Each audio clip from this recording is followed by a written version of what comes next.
भक्तों का जो वो भगवान है एक्टर अमिताभ बच्चन, उसको कोरोना हो गया है और उसके गे बेटे अभिषेक बच्चन को भी कोरोना हो गया है। ये सारा का सारा एक ड्रामा है। पूरी कहानी में गोल है, झोल है, गोलमाल है, सब गोलमाल है। विकास दुबे डायपर बना के यूज करा, पहले उसे बेवकूफ बनवा लिया, उसे मरवा लिया, कुटवा लिया। जब हुकूमत का काम निकल गया तो उसको एनकाउंटर करके मार दिया, फर्जी एनकाउंटर करके मार दिया। और भारत का दुनिया के इतिहास में पहली बार ऐसा एनकाउंटर हुआ जिसमें भागने वाले के सीने पे गोली लगी। किस तरह भाग रहा था? रिवर्स मूड में भाग रहा था क्या? जो होते हैं वो तो डायपर की तरह होते हैं, अकल तो होती नहीं, गोबर की तरह होते हैं। किसी को ही पूछना शुरू कर देते हैं। गोबर में फर्क है। ये गाय के गोबर को पूछते हैं और डायपर में इसलिए कह रही हूँ कि डायपर में किसका गोबर आता है, जिसका मूत्र आता है वो बच्चे का आता है। तो ये बिल्कुल ऐसे ही है कि इनको बिल्कुल ऐसे ही डायपर की तरह यूज करा जा रहा है ताकि जब भी ये भर जाए तो इनका, जैसे माए डायपर चेंज नहीं कर देती, चल दिन में 4 डायपर चेंज करते हैं, ऐसे ही आरएसएस जो है इनको भक्तों को यूज कर रही है और चेंज कर रही है। और बहुत बड़ा मैं फैक्ट आपको बताने वाली हूँ।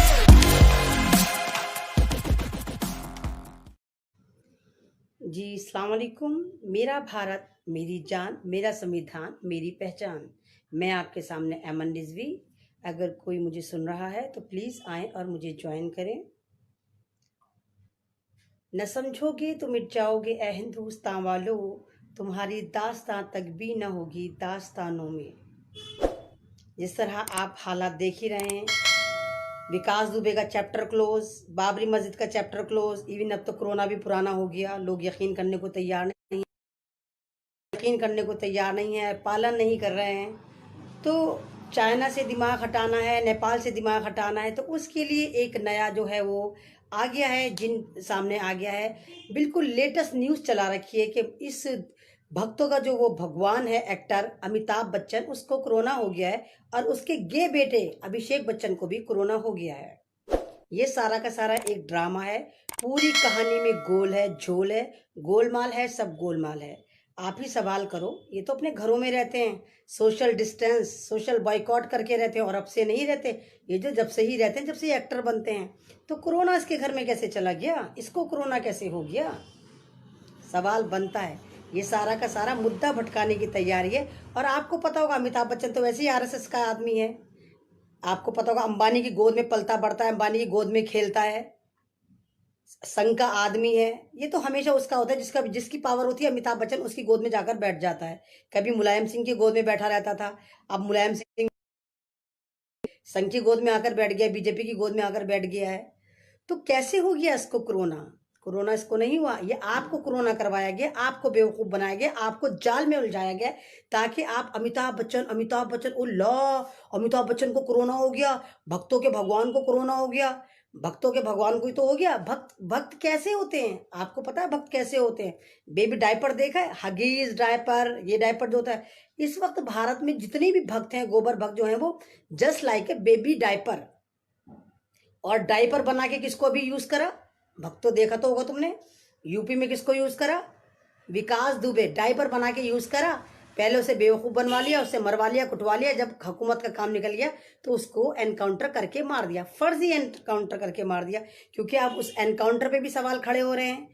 जब मीडिया उसके पीछे जा रहा था तो मीडिया को रोका और 10 मिनट के अंदर अंदर उसका एनकाउंटर कर दिया। और कितनी मजे की बात है कि वो कैसा ही मैन बैठा था अंदर, पुलिस वाले और विकास दुबे जो थे, कि गाड़ी चेंज हो गई 15 मिनट में, गाड़ी चेंज होगी, गाड़ी पलट गई, वो मर गया और वो भाग रहा था। और भारत का नहीं, दुनिया के इतिहास में पहली बार ऐसा एनकाउंटर हुआ जिसमें भागने वाले के सीने पे गोली लगी। किस तरह भाग रहा था? रिवर्स मूड में भाग रहा था क्या? तो ये सारे ड्रामे आपको बेवकूफ बनाने के लिए, आपका दिमाग डाइवर्ट करने के लिए। अब ये परेशान थे कि भाई हमारा जो जितना ये फेक काउंटर पकड़ा जा रहा है। और अभी तक बीजेपी की सरकार में 5000 एनकाउंटर हुए, 5000 के 5000 फेक हुए हैं। चाहे वो अमित शाह हो, टकलू, इसने वहां पर गुजरात में एनकाउंटर करा था, इशरत जहां, आपको याद होगा, बहुत चर्चित एनकाउंटर था, फर्जी एनकाउंटर था। एक मासूम लड़की को कॉलेज में घुस के मारा था और उसी वजह से तड़ीपार हो गया था। चाहे वो हैदराबाद का एनकाउंटर हो, 5 लोगों को सुबह सुबह पुलिस जाकर मारी आई थी। वैसे तो हल्ला काट रखा था कि पता नहीं क्या होगा, कैसे होगा, मतलब फौरन मार दिया था। तो ये एनकाउंटर नहीं होता, ये डायरेक्ट कत्ल होता है। और ये कत्ल कब होता है? जब पुलिस वालों को डर हो, जब सेंट्रल गवर्नमेंट को डर हो, जब स्टेट गवर्नमेंट को डर हो कि हमारे राज खुल जाएंगे, तो ये मर्डर करवा देते हैं और एनकाउंटर के पूरे भारत में स्प्रेड कर देते हैं, आपको बेवकूफ़ बनाते हैं, क्योंकि इनका जो आईटी सेल बैठा हुआ है वो उल्टी सीधे न्यूज़ें हाँकता है। तो अब विकास दुबे पे सवाल उठने लग गए थे कि भाई जो बंदा खुद सरेंडर कर रहा है, मंदिर में छुपा बैठा है, महाकाल मंदिर में छुपा बैठा है उज्जैन के, और कह रहा है हाँ हाँ मैं विकास दुबे हूँ और सरेंडर कर रहा हूँ। जो बंदा सरेंडर कर रहा है, क्या हमें इतना पागल समझ रखा है तुमने कि बंदा सरेंडर कर रहा है फिर गाड़ी में बैठ के भागेगा? तो वहां क्यों नहीं भागा, फिर उसने सरेंडर ही क्यों करा? और भाग रहा था तो उल्टा कैसे भाग रहा था? वो गोली उसके पीछे क्यों नहीं लगी, कमर पे क्यों नहीं लगी, फ्रंट पे क्यों लगी? और जब वो भाग रहा था तो फिर गाड़ी में ही कैसे बैठा हुआ था वो? भाइयों, ये वही विकास दुबे है जब सन 2002 में सेंटर में बीजेपी की सरकार थी और यूपी के मुख्यमंत्री राजनाथ साहब थे। तो इस बीजेपी के आदमी ने थाने में घुस के इसी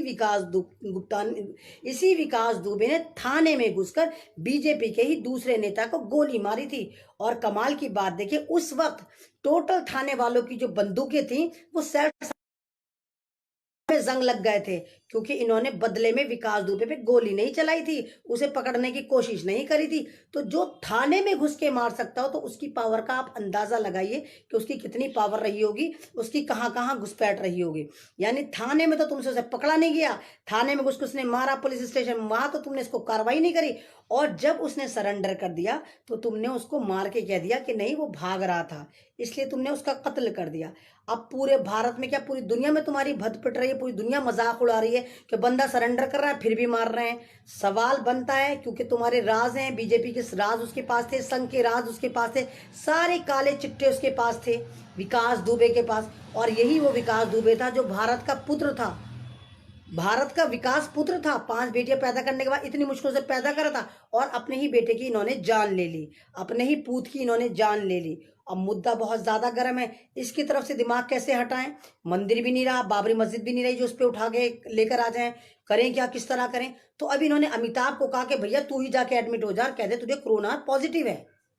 अब पूरा मीडिया दिखाएगा, क्योंकि तो भक्तों का भगवान है, इसके तो मंदिर भी बने हुए अमिताभ बच्चन के। वो अलग बात है कि चरित्रहीन है, पक्का इयाश है, लेकिन भक्तों का भगवान है, क्योंकि भक्त जो होते हैं वो तो डायपर की तरह होते हैं, अकल तो होती नहीं, गोबर की तरह होते हैं, किसी को ही पूछना शुरू कर देते हैं। गोबर में फर्क है, ये गाय के गोबर को पूछते हैं, और डायपर मैं इसलिए कह रही हूँ कि डायपर में किसका गोबर आता है, किसका मूत्र आता है, वो बच्चे का आता है। तो ये बिल्कुल ऐसे ही है कि इनको बिल्कुल ऐसे ही डायपर की तरह यूज करा जा रहा है, ताकि जब भी ये भर जाए तो इनका, जैसे माए डायपर चेंज नहीं कर देती, चल दिन में 4 डायपर चेंज करते हैं, ऐसे ही आरएसएस जो है इनको भक्तों को यूज कर रही है और चेंज कर रही है। और बहुत बड़ा मैं फैक्ट आपको बताने वाली हूं कि आरएसएस नाम है ब्राह्मणों की तंजीम का, और ब्राह्मण भारत में कितने हैं? मात्र 3%। और भक्त कितने हैं? 45 से लेकर 60 लाख तक। तो कहां से आए? ये सारे के सारे खरीदे हुए भक्त हैं। अभी फेसबुक में भी ये जो भगवा आतंकवादी ग्रुप है जियो, अंबानी जो है, इसने इससे नोट करें, इस वक्त सबसे ज्यादा ये जो गोबर भक्त हैं, ये जो बेबी डायपर्स हैं, ये फेसबुक पे भी बहुत ज्यादा आने लगे हैं, बहुत ज्यादा गालियां देते हैं, बहुत ज्यादा हरामीपन करते हैं। तो इस तरफ से दिमाग हटाने के लिए इन्होंने अमिताभ को तैयार करा कि भाई तू जल्दी से जाके एडमिट हो जा। रिपोर्ट तो हम सारी फर्जी बनाते हैं, रिपोर्ट कौन सी पॉजिटिव आती है, कौन सी सही आती है? भारत में कोई चीज सही होती है? प्रेगनेंसी में मर रही है औरत तो पॉजिटिव है, हाथ टूट के मर रही है तो पॉजिटिव है, छत से गिर के बच्चा मर रहा है तो पॉजिटिव है। दिल्ली का हाल बता रही हूँ मैं जानती हूँ इन रिपोर्ट्स को। एक्सीडेंट होके मर रहा है तो पॉजिटिव है, तुम तो हर एक को पॉजिटिव कर रहे हो। और कमाल की बात यह है, जिस कोरोना वायरस का कोई वैक्सीनेशन इजाद नहीं हुआ, उसी कोरोना वायरस का पेशेंट अगर आरएसएस का होता है, बीजेपी का होता है, तो वो चंगा मंगा होकर आ जाता है। लेकिन अगर वो मुसलमान होता है या दलित होता है तो उसको मार दिया जाता है। क्यों? कोरोना वायरस से तुम्हारी रिश्तेदारी है क्या? तुम्हारा कॉपीराइट है क्या कि वो तुम्हें छोड़ के चला जाता है और हमारे पे चिपट जाता है? और हमें वैसे ही चिपट जाता है, चाहे हमें कोरोना हो या ना हो, हमें कोरोना हो जाता है। तो ये सारे ड्रामे बंद करो। और आपको मालूम है अमिताभ बच्चन कौन है? ये अमिताभ बच्चन वो, ये 15 अगस्त में इसने एक दफा जन गण मन पढ़ा था, उसके इसने पूरे 4 करोड़ लिए थे। कितना बड़ा देशभक्त है कि जन गण पढ़ने के इसने 4 करोड़ लिए थे। और वही जनगण जब आमिर खान ने पढ़ा था तो आमिर खान ने 1 पैसा नहीं लिया था। हालांकि मैं आमिर खान को सपोर्ट नहीं कर रही, मैं आमिर खान को भी कहती हूँ कि वो संघ की गोद में बैठा हुआ है। आमिर खान, शाहरुख खान, सलमान खान, सैफ अली खान, सब के सब संघ की गोद में बैठे हैं, लेकिन उसकी देशभक्ति देखो। और ये भक्तों के भगवान अमिताभ बच्चन, महानायक जिसको कहते हैं, कोई महानायक नहीं है, पक्का वाला खलनायक है ये। क्या करा इसने? ये वही अमिताभ बच्चन है, आपको याद होगा सन 2013 में क्या ट्वीट कर रहा था, भाइयों साइकिलें निकाल लो, पेट्रोल महंगा हो गया, अब हमें साइकिलों पे चलना पड़ेगा और अपनी गाड़ियों पे पेट्रोल छिड़क के आग लगा दो। अब कहाँ मर गया था, कौन सी गुफा में पड़ा हुआ था अब, जब पेट्रोल जो है 80 से ऊपर जा चुका, डीजल उससे भी ऊपर जा चुका। तो ये सारे के सारे भगवा आतंकवादी के अम्बेसडर होते हैं ये, चाहे वो मीडिया वाले हों, इस वक्त स्ट्रीम मीडिया वाले हों, चाहे जितने भी सेलिब्रिटी हों। एक आध ही सेलिब्रिटी होगा जो आपके हक में बात करता हो। अव्वल बात तो अभी तक कोई सेलिब्रिटी ऐसा आया ही नहीं जिसने पब्लिक की बात करी हो, जिसने भारत की बात करी, जिसने भारत की आवाम का दर्द जगाया हो। कौन है? एक का नाम बता दी, कोई सेलिब्रिटी ऐसा आया अभी तक? नहीं आया ना। तो इस वक्त स्ट्रीम मीडिया जो है पूरा भगवा आतंकवादी चैनल बन चुके हैं। ये सिर्फ यूट्यूब से हैं जो आपको सही दिखाते हैं, सही अपडेट देते हैं। नहीं तो अगर हम भगवा आतंकवादी चैनलों पे बेस रहे तो हम तो बर्बाद हो जाने हैं। अभी आपने जैसे देखा, जिस वक्त विकास दुबे ने पुलिस वालों का एनकाउंटर करा था तो इसी स्ट्रीम मीडिया ने किसी ने नहीं दिखाया था। क्यों नहीं दिखाया था? क्योंकि वहां 10 पुलिसकर्मी शहीद हुए थे, तो वो इतने वैल्यूएबल नहीं थे। शहीद करने वाला कौन था? कौन था भगवा आतंकवादी? विकास दुबे। इसलिए किसी ने नहीं दिखाया था। और जब विकास दुबे का एनकाउंटर हो जाता है या जब वो सरेंडर कर रहा होता है उज्जैन में, जहां पर इन्हीं की हुकूमत है, मध्य प्रदेश में, तो ये मीडिया कैसे दिखा रहा था कि मानो देश के जो हमारे महात्मा गांधी हैं वो दुश्मनों के आगे सरेंडर कर रहे हों। इस तरह उसको हीरो बना के प्रमोट करा था। और फिर जब उसका एनकाउंटर हुआ तो किस तरह होड़ मच गई। वो नागनी तिवारी कैसे कह रही है कि मौलाना साद का एनकाउंटर कब होगा? ये नागनी तिवारी, तो ये हाल है इनका। वो मनहूस महाराज इनका चैनल है, दीपक चौरसिया, कैसे कह रहा है कि शाहीन बाग पे बैठे थे तो क्या हरामखोर शाहीन, पहले पढ़कर आया करो जाहिलो, ये सारे जिहादी बम हैं जो मीडिया पे बैठे, ये मीडिया जिहादी बम है। हरामखोर, अगर तू देखे जितने भी प्रोटेस्ट चल रहे थे, दीपक चौरसिया वहां सारे कॉन्स्टिट्यूशन रखे हुए थे, सब कॉन्स्टिट्यूशन की बात कर रहे थे, भीमराव अंबेडकर की बात कर रहे थे। ये दीपक चौरसिया इतना मक्कार है, शाहीन बाग पे आया था और कह रहा था कि शाहीन बाग की औरतों ने मुझे मारा। जिस जमाने में ये आया था उस जमाने में शाहीन बाग में 50,000 औरतें बैठी हुई थी, 50,000 पब्लिक थी। अगर एक एक भी थप्पड़ मारती ना, इसका स्टिकर बन के जमीन पे चिपक जाता, कीमा कोफ्ता भी ना मिलता। और फिर दोबारा फिर आ गया तू। तो ये सब झूठे मक्कार हैं, सारे के सारे हरामखोर मीडिया वाले हैं जिनका बाइकआउट करना बनता है, इन पे एफआईआर बनती है। तो ये सारे आपका दिमाग चाइना से हटाना चाहते हैं। चाइना पूरा का पूरा अंदर घेरे जा रहा है, घेरे जा रहा है, घेरे जा रहा है। और वहां से अब कौन बात कर रहा है? जब से 10 दिन से विकास दुबे को पकड़ा गया, एनकाउंटर करा, सब कुछ हुआ, इसका एनकाउंटर हुआ, कौन कह रहा है कि चाइना का हाल कहाँ है? पूछा किसने चाइना का हाल क्या है? किसी ने पूछा पेट्रोल के दाम क्या है? और विकास दुबे के एनकाउंटर करने के चक्कर में टमाटर 80 रुपए किलो कर दिए, महंगाई कर दी। यानी इतना बावला बनाते हैं, हमारा दिमाग हटा के चीजों को महंगा कर देते हैं। और अब देखिए आज के बाद कोई भी बंदा, कोई भी मुजरिम कम से कम गाड़ी में नहीं बैठेगा। कि गाड़ी में बैठने का मतलब है एनकाउंटर होना, वो पैदल चल लेगा। क्यों भाई? क्योंकि वो गाड़ी में बैठता है, थोड़ी देर बाद जाके एनकाउंटर हो जाता है। और उसका हो जाता है जिसने खुद सरेंडर करा होता है, खुद का होता है पुलिस वालों से मुझे पकड़ लो। तो ये पुलिस वाले जो हैं, 90% जो पुलिस वाले हैं ये इस वक्त वर्दी वाले गुंडे हैं, जो हुकूमत के चाटुकार हैं, जो हमारी पब्लिक पे जुल्म कर रहे हैं, हमारे पे जुल्म कर रहे हैं, जो कॉन्स्टिट्यूशन की धज्जियां उड़ा रहे हैं। और जो क्या करा जाता है, या आपने देख लिया कि उनका एनकाउंटर कर दिया जाता है या करवा दिया जाता है प्री प्लान, और वो भी AK-47 देकर। और फिर जल्दी जल्दी सारे सबूत मिटाने की तैयारी कर दी जाती है। एक दिन के अंदर उसका मकान तोड़ दिया जाता है विकास दुबे का, फिर उसको पकड़ लिया जाता है। पकड़ने के बाद फौरन पकड़ने के 3-4 घंटे बाद उसका एनकाउंटर करके मार दिया जाता है। एनकाउंटर नहीं बल्कि बोलिए उसको कत्ल करके मार दिया जाता है। तो ये कौन सा वाला लोकतंत्र है जिसमें आप सिर्फ ठोक तंत्र की बात करते हैं? ये कौन सा वाला लोकतंत्र है जहां पर कोई भी सेफ नहीं है, मुजरिम भी सेफ नहीं है? क्यों नहीं सेफ है? कहाँ गया हमारा संविधान? कहाँ गया है हमारी अदालत? कहाँ गया हमारा इंसाफ? पूरा जंगल राज बना के रख दिया है इस RSS ने, इस बीजेपी ने, और कोई बोलने को तैयार नहीं है। ऊपर से ये ईमान फरोश अमिताभ बच्चन जैसे, ईमान फरोश अभिषेक बच्चन जैसे आ जाते हैं इसको प्रमोट करने और पूरे भारत का दिमाग डाइवर्ट करने। तो भाइयों मैं आपसे कह रही हूँ, बिल्कुल झूठ बोल रहा है ये, बिल्कुल झूठ बोल रहा है। इसको कोई कोरोना नहीं हुआ, और कोरोना हुआ तो चाची कहाँ है? वो चाची जय बच्चन क्यों नहीं गई? और वो कहाँ है भाभी ऐश्वर्या?